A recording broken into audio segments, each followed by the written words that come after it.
ప్రతిగాధలో రాక్షసుడే హింసలు పెడతాడు, అణచగనే పుడతాడు రాజే ఒకడు. శత్రువునే కడదేర్చే పనిలో మన రాజు, హింసలనే మరిగాడు మంచిని మరిచే.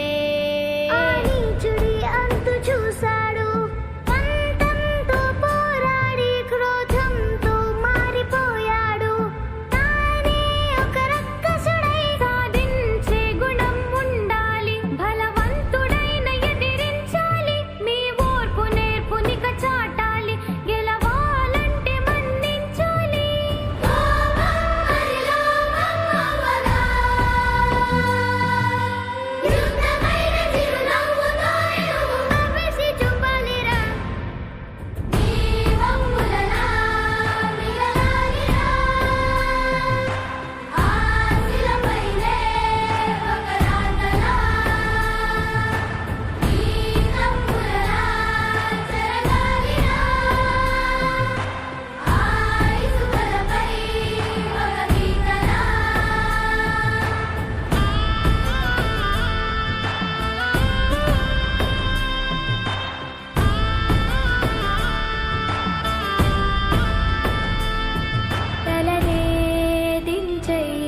జగడాలకే పోకురా, పగనే